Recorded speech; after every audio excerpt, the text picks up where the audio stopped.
Ellos se quedan en este mundo, pero yo voy a ti. Padre Santo, tú me has dado tu nombre. Ahora protégelos con el poder de tu nombre para que estén unidos como lo estamos nosotros. Durante el tiempo que estuve aquí, los protegí con el poder del nombre que me diste. Les cuidé para que ni uno solo se perdiera, excepto el que va camino a la destrucción, como predijeron las Escrituras. Ahora voy a ti. Mientras estuve con ellos en este mundo, les dije muchas cosas para que estuvieran llenos de mi alegría. Les he dado tu palabra y el mundo los odia, porque ellos no pertenecen al mundo, así como yo tampoco pertenezco al mundo.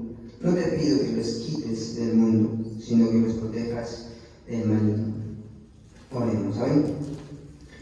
Bendito Padre Celestial, maravilloso eres tú, bendito Dios, digno eres tú de alabar, de glorificar, de exaltar, Señor.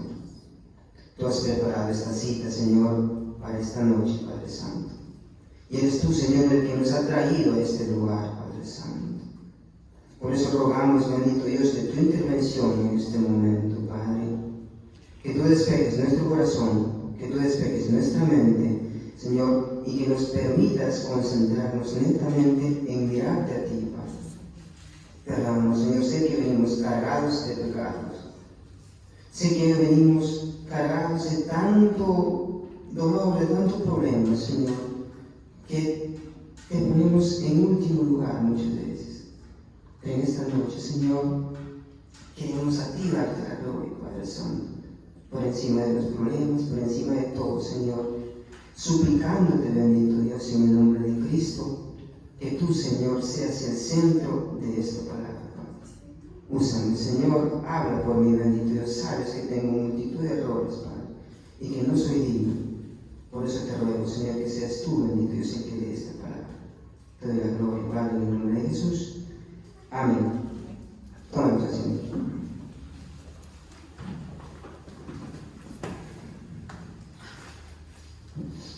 Gloria al Señor. En una de las oraciones que Jesús hace, hay varias oraciones que Jesús hace al Padre, y acá me gustó mucho esta oración porque él recalca algo que cada uno de nosotros tenemos que tener presente. Y es que no somos de este mundo, así como Cristo tampoco es de este mundo. Y hay algo maravilloso que dice en el 15: no te pido que les quites del mundo, sino que los protejas del maligno. En el corazón de la oración de Jesús está la preocupación de que nos vamos a quedar, y no nos vamos a quedar solos porque Él prometió al Espíritu Santo, pero Él sabe cuál es nuestra debilidad, Él sabe cuál es nuestro pie de tropiezo. Por eso es que Él se preocupa y ruega al Padre, no te pido que le quites el mundo, sino que le libres del maligno. Jesucristo sabe cuál es nuestro adversario, sabe quién es nuestro enemigo y sabe la capacidad que Él tiene para transgiversar la verdad. En Mateo 6:13 también con Él ora al Padre, cuando enseña la oración, dice: mas líbranos del mal, no nos metas en tentación, mas líbranos del mal. Lo vuelvo a repetir. Y esa preocupación grande que Jesús tiene es que nosotros como cristianos nos encontramos en un campo de batalla. El tema se llama el campo de batalla. Nuestra vida, nuestro entorno, todo lo que existe está en contra de la voluntad de Dios. Por lo tanto, cuando Jesús dice que no somos de este mundo, Él recalca algo: que nos libre del maligno. Y esa es la preocupación que Jesús tiene. Si nosotros vemos en Génesis, el diablo desde el primer libro de la Biblia empieza a transgiversar la verdad. Dios da una orden y dice: no comerás del fruto del bien y del mal. Esas son las palabras de Dios: no comerás de ese fruto. Pero el diablo, ¿qué dice en el capítulo 3:1? Dice: con que Dios ha dicho, no comas de todo árbol del huerto. ¿Cómo transgiversa la verdad? Dios dijo que no comerás de un solo árbol, que era el bien y el mal. Pero el diablo dice: no comerás de todo árbol. Si buscamos Génesis 3:1, ¿qué es lo que dice la palabra del Señor? ¿Cómo es que el diablo empieza la guerra contra la humanidad, la guerra contra Dios, y empieza con la primera mentira que le hace a la mujer. Dice la palabra 3:1. La serpiente era la más astuta de todos los animales salvajes que el Señor Dios ha hecho. Cierto día le preguntó a la mujer: ¿de veras Dios les dijo que no deben comer del fruto de ninguno de los árboles del huerto? Le pregunta. Y Dios había dado una orden. Es más, cuando el diablo lleva a Jesús a tentarlo, también le dice algo: si eres el Hijo de Dios, dile a esta piedra que se convierte en pan. Si eres Hijo de Dios, tírate de acá y Dios va a enviar sus ángeles. Y si nosotros vemos versículos más atrás, en el Mateo 3:17 nos dice que se escuchó una voz del cielo que decía: este es mi Hijo, en el cual tengo complacencia. Dios estaba afirmando de que Jesucristo es el Hijo de Dios, y versículos más adelante Satanás dice: si eres Hijo de Dios. Es que el trabajo de Satanás es transgiversar la verdad, es más, tener la habilidad de convertirse en ángel de luz para poder engañar a los escogidos de Dios. Entonces, cuando nosotros agarramos y centramos esta palabra en un campo de batalla, es que nosotros nos encontramos en una constante lucha.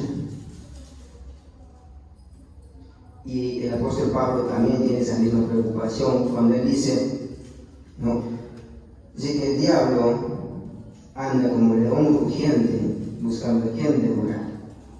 Estaba investigando acerca de este tema, porque es que a Jesús le dicen el león de Judá y a Satanás le dicen león rugiente. ¿Qué pasa? Que el león de Judá le da el título a Jesús porque es un ser que se dedica a proteger a los suyos. En cambio, un león rugiente es aquel que abandonó la manada y es un solitario que vaga buscando destronar a un rey, o sea, a un león, que es el jefe de la manada, buscando a quien destronar, a quien robarle el trono. Y así es que está Satanás, buscando a quien devorar. Y las presas somos nosotros. Por lo tanto, la preocupación de Jesús y la preocupación de Pablo llegan al mismo enfoque, de que estamos en una batalla constante. Por lo tanto, no podemos nosotros centrarnos en el sentido que venir a la iglesia, congregar, alabar, es suficiente. Esto va más allá. ¿Y cuál sería la lucha que el cristiano tiene?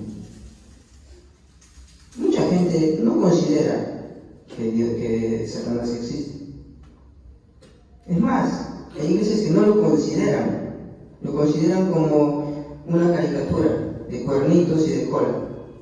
Es que sí, la cultura lo ha dibujado, la cultura lo ha evidenciado a Satanás. Pero ¿qué dice la Biblia? Hay tres cosas a las cuales ha venido él, y es algo terrible: a robar, a matar y a destruir. Son tres cosas fundamentales que el Señor, que Satanás ha dedicado todo el tiempo. Como decíamos en el servicio pasado en Valientes, si el diablo roba tu atención, también va a robar la atención de tu familia. Si te destruye a ti, también va a destruir a tu familia. Por lo tanto, al encontrarnos nosotros en un campo de batalla, nos implica que nosotros no solamente reduzcamos el servicio de Dios al simple hecho de congregar, sino al estar unidos a Él toda nuestra vida, todo el tiempo. Jesús dice: venid a mí todos los que están cansados, y yo les daré mi yugo. Y explicábamos la vez pasada que el yugo de Dios está conectado con Él, ¿verdad? Entonces, la batalla que nosotros tenemos involucra la carne, involucra el mundo, involucra huestes espirituales que van atacándonos cada día con dardos desánimo, trabajo, problemas. ¿Quién no ha faltado a la iglesia por un problema? ¿Quién no ha faltado a la iglesia por un desánimo? Yo he faltado. Y esa es una lucha que lo tengo que tener presente, porque si yo me olvido de eso, no estoy agradando a Dios. Y Pablo dice Satanás anda como león rugiente. Por lo tanto, yo no me puedo descuidar ni un segundo, ni un segundo. Amén. Vamos a buscar Lucas 16:16.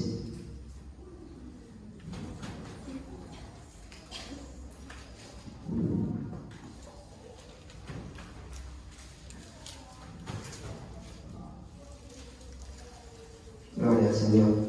Tenemos una guerra, tenemos un combate sin lugar a una espera, sin lugar a una tregua. No podemos querer hacer las paces porque el enemigo no ha venido a ser nuestro compañero. El enemigo no ha venido o no viene a ti para querer ser tu amigo. Él viene a hacer tres cosas en tu vida: a engañarte, a matarte, a destruirte. Y él tiene claro su objetivo. Y nosotros también tenemos que tener claro nuestro objetivo. Nuestro objetivo es servir a Dios. Y si tú quitas ese enfoque, estás siendo atacado. Y como conversaba y decía mi esposa, ¿qué pasaría si el Señor te soltaría por tan solo un segundo? ¿Tú crees que el diablo no va a aprovechar ese momento? Cuando Jesús le dice, Pedro, Satanás te dio tu armas para zarandearlo. ¿Y Pedro qué agarra? Sí quería enfrentar como si él tuviera el valor suficiente para hacerlo. Y hoy Jesús dice, mas yo he orado para que tu fe no falte. Pedro confió más en sus fuerzas que en lo que Jesús le había dicho. Por lo tanto, el diablo hizo lo que él quiso. Y eso es lo que Satanás va a hacer si nosotros nos descuidamos por tan solo un segundo. Mira, dice Lucas 16, a ver si alguien lo lee, por favor. Dios siempre quiso que la gente viviera de acuerdo con la ley y los profetas. Entonces vino Juan. Desde que él vino anunciando la buena noticia del reino de Dios, están todos esforzándose por entrar en él. Gloria al Señor. Hay una palabra que dice, todos están esforzándose para entrar en él. Mientras que los fariseos estaban ocupados en querer negar la existencia de Cristo, en querer negar la soberanía de Cristo, los pecadores entraban por millares al reino de los cielos. ¿Por qué? Porque ellos se esforzaban por reconocer que no son nada delante de Dios. Eso es algo que hacen los valientes. Eso es algo difícil de hacer. Pero ¿qué hacían las prostitutas y los pecadores? Ellos no tenían nada delante de Dios. Y es difícil reconocer eso. Por eso que dice, se esfuerzan por entrar en el reino de los cielos. Desde esos tiempos, se esfuerzan por entrar en el reino de los cielos. No, como decía, es difícil, es complicado. Pero eso no quiere decir de que vayamos nosotros a levantar banderita blanca y decir, no puedo. Porque eso evidenciaría de que tú no eres cristiano. Y eso es preocupante. Eso no es un tema para agarrar y tomarlo a la ligera. No, es un tema para agarrar y meditar y llorar delante de Cristo. Llorar con desesperación, porque Dios dice, hay algo que asusta. Y da miedo cada vez que lo escucho. Esas palabras que al final de mi vida Dios me diga, apártate de mí, que no te conozco. Eso me hace temblar de miedo. Y simplemente por querer decir, no, pero yo congregaba, porque yo iba a la iglesia. No, es una lucha que no tengo que desfallecer ni un segundo.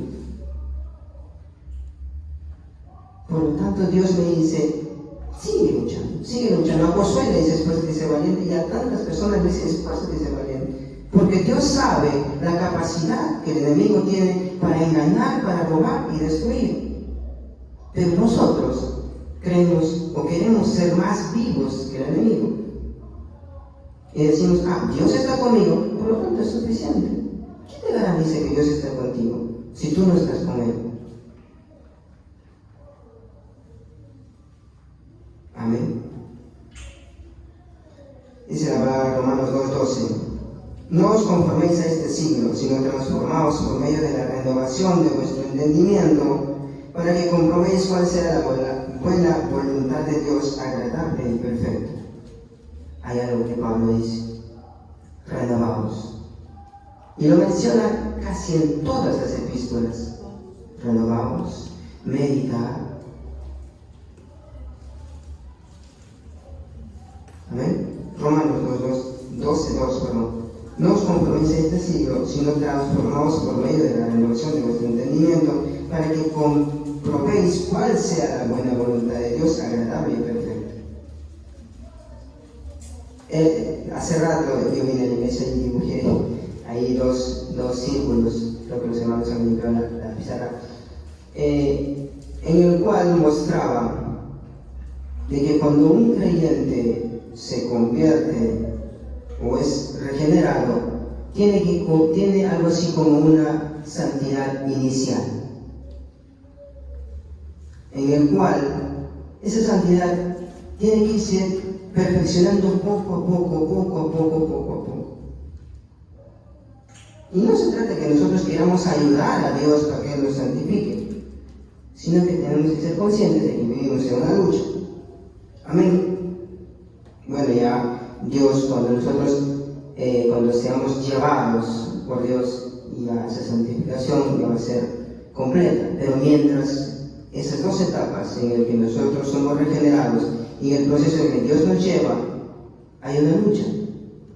Y nosotros tenemos que seguir peleando. Romanos 7:14, Pablo lo dice.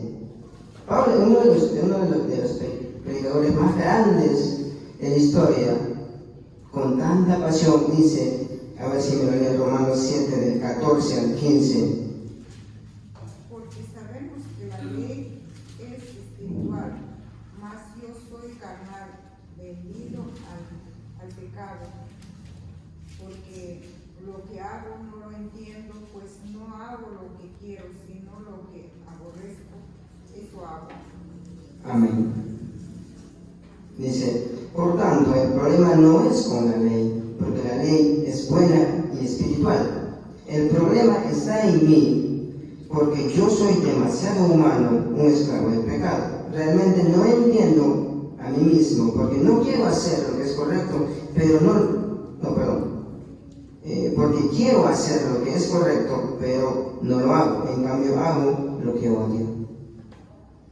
¿Nunca nos ha pasado que cuando tú estás orando y te esfuerzas por querer hacer una oración que agrade a Dios, y Dios de repente vienen pensamientos, vienen situaciones? Es más, ahí es donde más luchas tenemos.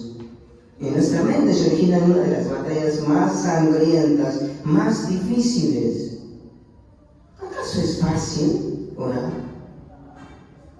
Es más, somos tan inútiles que necesitamos la intervención de Dios para orar. Necesitamos la intervención de Dios para arrepentirnos.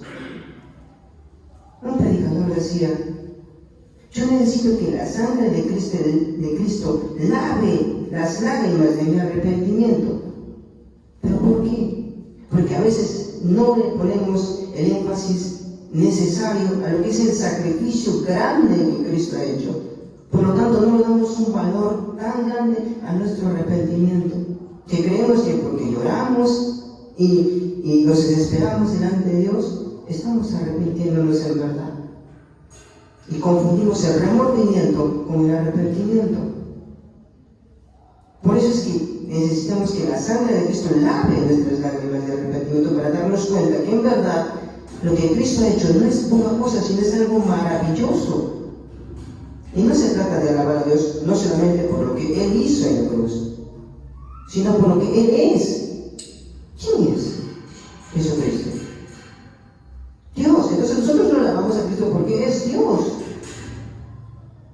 A veces decimos, alabamos simplemente a Dios por el sacrificio que ha hecho, y lo reducimos a eso. No, tenemos que alabar a Dios más allá de su sacrificio. Tenemos que alabar a Dios porque es Cristo, porque es Dios y porque un día va a venir. Amén. Gloria al Señor. Ahora, como decía Pablo acá, El pecado que mora en nosotros sale a flote cuando más queremos servir a Dios. Y ahí es cuando sale, a veces renegamos y decimos, no puedo. ¿Cuántas veces yo estando en una oración he dejado de orar porque simplemente no puedo concentrarme? Pero eso es la lucha. Rogar al Padre que me dé fuerzas para seguir en la lucha. Ahora, ¿cuántos de ustedes han tenido una lucha cuando han querido ver una película que les gusta? Cuando han querido hacer lo que les gusta. ¿Han tenido una lucha? ¿Han tenido una dificultad? Muy difícil, o casi nunca. ¿Por qué? Pero es algo que te agrada. Y tú te preguntas y dices, ¿pero por qué tengo esta lucha cuando me pongo a orar? ¿Y por qué no tengo cuando me gusta hacer lo que yo quiero? La respuesta es fácil. Es porque eres cristiano. Y un cristiano vive una constante lucha. Esa es la respuesta. No podemos querer nosotros decir otra cosa, querer buscar una explicación. Algo tan simple. El apóstol Pablo dice, lo que debo hacer, no lo hago. Y lo que no debo hacer, eso hago. Es que eso es nuestra carne. Por eso, cuando hice el dibujo ahí, dibujé 2 círculos, en el cual uno era un ser regenerado, en el cual Cristo actúa por medio de nosotros. Cristo de nuestro interior va actuando. Y nosotros decimos, soy yo el que hace lo bueno. Cuando tú dices eso, estás ensuciando la obra de Cristo. ¿Acaso somos buenos nosotros? ¿Acaso somos buenos? Nadie es bueno. Nadie puede decir, yo hice esto. Nadie puede decir, yo hice lo otro. Fue Cristo el que lo hizo, pero somos nosotros el que robamos la gloria. Esa es la lucha. Glorificar a Dios es difícil. Darle la gloria, darle el honor a Dios es difícil, pero eso es lo que nos pide. Yo soy el dueño de todo, dice Dios. Míos son, para mí fueron creados, yo los hice. Amén. Ahora, eso, Martín Lutero tenía esa lucha. Martín Lutero, mientras oraba, venían tantas cosas a su mente que una ocasión agarró el tintero que estaba escribiendo y lo lanzó contra la pared y dijo, déjame, Satanás. ¿Por qué? Porque es una lucha que no podemos querer agarrar. Nosotros hablar unas cosas con nuestra boca y pensar otra cosa en nuestra mente. ¿Cuántas veces les ha pasado? Mientras ahora estás pensando en que los frijoles se queman. Ha pasado. Y terminas tu oración en el nombre de Jesús. Amén. Una ocasión mi tía me decía, esa oración no llega ni al techo. Es cierto. Si tú vas a hacer algo para Dios, tienes que hacerlo como a Dios le gusta, no como a ti te agrada, como a mí me agrada. Y nosotros no nos damos cuenta cuando le robamos la gloria a Dios. Por eso tenemos que arrepentirnos. Señor, perdóname porque no veo la magnitud de mi pecado. La Biblia dice, muéstrame los pecados que me son ocultos, porque no me doy cuenta ni en qué momento ni cuándo los cometo. Entonces tenemos que rogar al Padre que Él nos permita ver lo que hay dentro de nuestro corazón. Para los líderes, para los pastores, una de las cosas más difíciles es, en un sentido, darle la gloria a Dios. Porque cuando tú te encuentras con gente que te ve, por lo general tú quieres llevarte la gloria. Y un pastor decía, una de las ovejas más difíciles para tratar en este mundo no es el esposo, no es la esposa, no son los hijos. La oveja más difícil de tratar eres tú. Porque tú vives contigo mismo 24 horas. Por lo tanto, tú tienes que ver, tú tienes que estar atento. Pero ¿cómo te cuidas? Tienes que ver, tienes que estar atento a qué cosa ves, a qué cosa lees, qué escuchas, qué hablas. Porque si tú no prestas atención a eso, cuando tú trates de orar, cuando tú trates de servir a Dios, eso es lo que va a salir. Eso es lo primero que va a salir. Entonces Dios nos manda a que nosotros tengamos muchísimo cuidado. Jesucristo, la preocupación de Jesucristo es esa. Señor, líbranos del maligno. Porque el maligno no es un ser que viene a hacer las paces contigo, no es un ser que viene a hacer alianza contigo. Satanás sabe que va a perder. No hay una lucha entre el bien y el mal, no hay. Satanás sabe que él está destinado a pelear el infierno, pero lo que él quiere es llevar a más gente. Mientras más gente lleve, mientras a más gente engañe, mientras a más gente destruya, para él es mejor. Y como decía y lo repito otra vez, qué horrible sería que Dios te diga, apártate de mí, te conozco, ya no te quiero ver, vete, no te soporto. Eso es para tener miedo. Ahora, no, es el servicio a Dios, como Dios quiere que le adoremos, dice la palabra en espíritu y en verdad.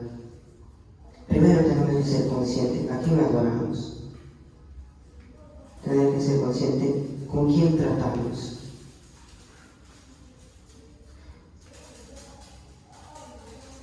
Incluso para servir a Dios, nosotros necesitamos de la ayuda del Espíritu Santo. En la antigüedad los fariseos trataban de servir a Dios, pero sin la ayuda del Espíritu Santo. Y ellos habían reducido la ley al simple acto. Habían desvalorizado la ley al simple hecho de decir, mientras no cometí, mientras no lo reflejé, por lo tanto no estoy pecando. Y eso es horrible.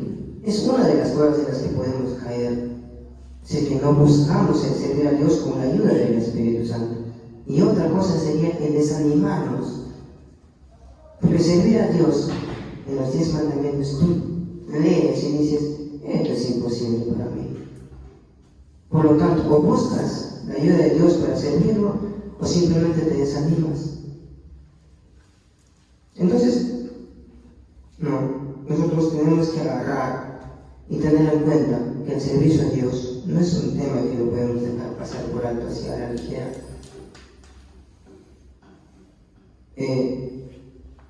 Leía un artículo que me gusta mucho, que dice: la vida es como un tren que tiene 3 vagones. Uno de ellos es el intelecto, otro es la voluntad y otros son las emociones. El intelecto es el que mueve al tren.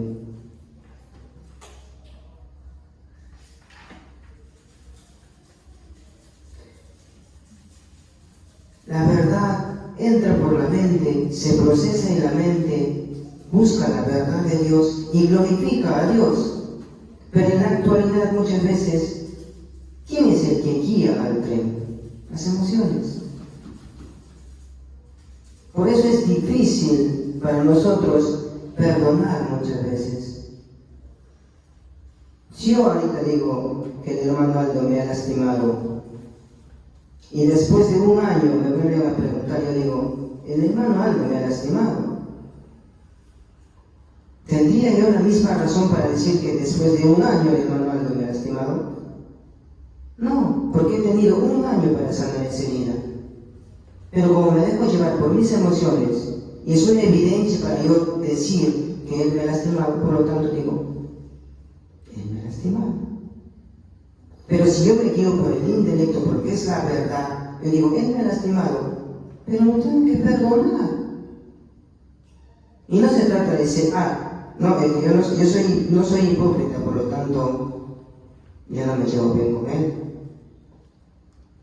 Es que yo no soy doble cara, que lo voy a saludar con la mano y no lo perdono.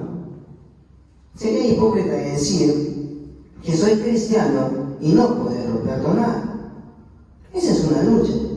Muchos nos escudamos y decimos, no puedo perdonarlo. Es que tú no conoces cómo soy, o así soy yo. Es una lucha eso. Pero son pequeñas cositas que van entrando poco a poco a tu vida.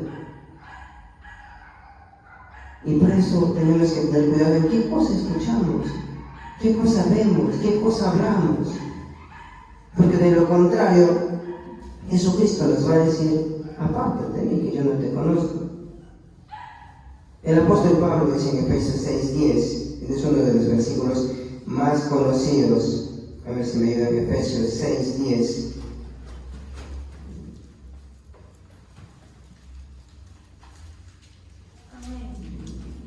Finalmente, confíen en el gran poder del Señor para fortalecerse. Amén. Vamos a continuar diciendo: pónganse toda la armadura de Dios para poder mantenerse firmes contra las estrategias del diablo, pues no luchamos contra enemigos de carne y hueso, sino contra gobernantes malignos, autoridades del mundo invisible, contra fuerzas poderosas de este mundo tenebroso y contra espíritus malignos de los lugares celestes. Por lo tanto, pónganse todas las piezas de la armadura de Dios para poder resistir al enemigo en el tiempo del mal. Así, después de la batalla, todavía seguirán de pie, firmes. ¿Por qué Pablo dice esto? ¿Y por qué la preocupación de Cristo? Porque nos conoce y porque conoce quién es nuestro enemigo. Por lo tanto, tenemos que estar pendientes de toda nuestra vida, no solamente reducir el servicio de Dios al simple hecho de congregar, sino ir más allá, comprometernos. El pastor el lunes decía: muchos vienen a la iglesia, pero cuando se dice: hermano, ¿cuándo te bautizas? No, es que no estoy preparado. No, es que todavía no es tiempo. Siento que todavía no es tiempo.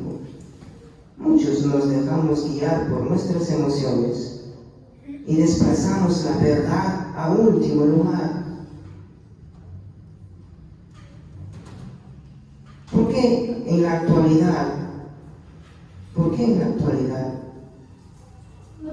los hombres quieren encajar en el mundo sabiendo que son hombres, pero quieren fingir ser mujeres? ¿Por qué las mujeres luchan por algo que ni siquiera ellas entienden muchas veces y quieren que el gobierno avale lo que ellos quieren? Por ejemplo, legalizar el aborto. Va en contra de la naturaleza de Dios. ¿Cuándo han visto una mujer con cáncer de próstata? Eso va en contra del diseño de Dios. Va en contra de los estudios, va en contra de doctores, pero ellos quieren ser mujeres siendo hombres. Se dejan llevar por las emociones y desplazan la verdad a último lugar. Eso no es una lucha. Eso no es algo para que nosotros nos preocupemos. Eso no es algo para que nosotros digamos: ¿qué estoy enseñando? ¿Qué estoy dejando a mis hijos? ¿O qué estoy dejando a los más pequeños? Esa es la preocupación de Cristo. Señor, líbranos del maligno, porque el maligno viene a engañarte. Viene a decirte: tus sueños están por encima de todo. Tus deseos están por encima de todo. Tus derechos valen. Y quieren poner por encima de lo que es la verdad, de lo que es la razón, la simple emoción. Por eso que decía, en la actualidad, las emociones es el que guía el tren. Pero la verdad, la Biblia tenemos que poner por encima de todo. Y eso fue la lucha de todos los cristianos en la historia. Vamos a buscar 2 de Crónicas 20. Este es uno de los versículos que tocamos en Valiente de la Fe. 2 de Crónicas 20.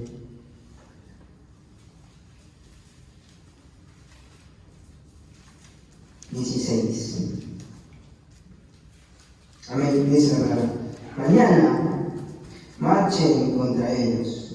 Nos encontrarán subiendo por la cuesta de Cis al extremo del valle que da al desierto de Joreb. Sin embargo, ustedes ni siquiera tendrán que luchar. Tomen sus posiciones, luego quédense quietos y observen la victoria del Señor. Él está con ustedes, pueblo de Judá y de Jerusalén. No tengan miedo ni se desalienten. Salgan mañana contra ellos, porque el Señor está con ustedes.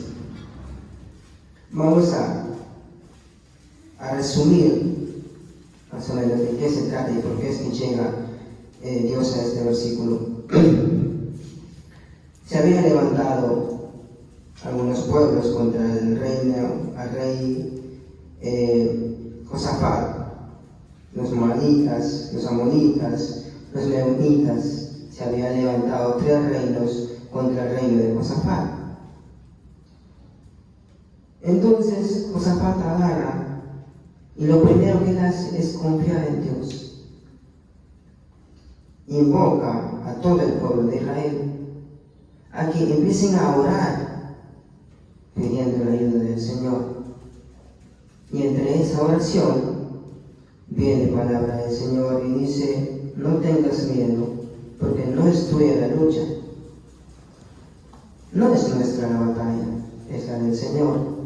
Pero hay algo que él dice en el 16: mañana marchen contra ellos, mañana. Eso es algo que tocamos en Valientes de la Fe. Nosotros sabemos que mañana viene Cristo. Pero hay algo que tenemos que hacer hoy todavía. Y es algo que Josafat hace. Yo les pregunto, ¿ustedes creen que Josafat tenía la necesidad de orar si Dios ya le había dicho que la victoria es de él? Porque después dice: entonces el rey Josafat se inclinó rostro en tierra, y todo el pueblo de Judá y de Jerusalén hizo lo mismo en adoración al Señor. Un versículo antes, Dios le dice: mañana vas a tener la victoria, tú no tienes que hacer nada. Pero Josafat se inclina rostro en tierra. La pregunta es: ¿ustedes creen que Josafat tenía la necesidad de orar si Dios ya le había prometido la victoria? No tenía la necesidad de orar él, porque Dios ya le prometió la victoria. Pero ¿por qué él se arrodilla rostro en tierra? Y es porque él es consciente de que él va a ir a la batalla, porque Dios dice: mañana levántate y vete a la batalla. Tú no tienes que hacer nada, pero tú tienes que ir a la batalla. Tú no tienes que hacer nada para servir a Dios, más que disponer tu corazón a que Él trabaje, porque de Él es la batalla. Sé que mañana viene Cristo, pero hay algo que tú tienes que hacer hoy, ahorita mismo. Y es que si no te has arrepentido, es que si no has entregado tu corazón a Cristo, hoy lo tienes que hacer. No puedes querer esperar hasta mañana, porque no sabes lo que va a pasar mañana. Hay algo que el pastor siempre recalca y dice: el único requisito para morir es estar vivo, y todos lo tenemos. ¿Quién sabe qué te va a pasar mañana? Pues que Josafat, en ese momento, cuando termina la profecía, Josafat dice: entonces el rey Josafat se inclinó rostro en tierra, y todo el pueblo de Judá y Jerusalén hizo lo mismo en adoración al Señor. En ese momento que recibió la profecía, Josafat no dudó ni un segundo, y en ese momento se puso a disposición de Dios, sabiendo que al siguiente día Dios ya le había prometido la victoria. Entonces, si tú eres consciente de que la batalla no es tuya, si tú eres consciente de que Cristo pelea por ti, hay algo que tú tienes que hacer hoy. Y es rogarle al Padre que te perdone. Es rogarle a Cristo que entre a tu corazón. Eso no puede esperar. Eso no puede quedar en segundo lugar. No podemos querer decir: después lo hago. No podemos querer llevarnos o dejarnos guiar por nuestras emociones y decir: después lo hago. A la hora de dormir, voy a orar. Mañana cuando me levante a primera hora, voy a orar. Y así aplazamos a Dios. abrazamos a Dios. El que paga por todos nuestros errores siempre es Dios. Siempre es Él el que sale perdiendo, no nosotros. Nosotros no queremos perder. ¿Acaso cuando estás concentrado en ver lo que más te gusta, tú dices, voy a orar? No, que termine lo que estoy viendo. Después de trabajar puede ser. Después de pagar esto, después de que me salga de este problema, después de que haga esto, recién voy a hacer. Pregunta. ¿Tú sabes, es verdad, que vas a salir de eso sin la ayuda de Dios? No. Yo veía, me acuerdo antes un programa que se llamaba 1000 maneras de morir. Creo que todos lo hemos visto. Con una resbalada en una cáscara de plátano, ahí no más quedaste. Pregúntate tú, ¿tienes la vida comprada? Es para pensar. Es para meditar en todo esto. No es algo para tomar a la ligera. Vivimos en un campo de batalla, ¿verdad? En un campo de batalla tú no te vas con ropa de deporte, te vas vestido con la armadura de Dios. Amén. Vamos a ponernos de pie y vamos a orar.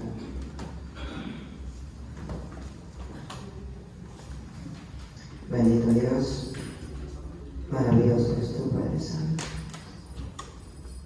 Perdónanos, bendito Dios, todo lo malo que cometemos, Señor. Perdónanos, bendito Dios, por cada vez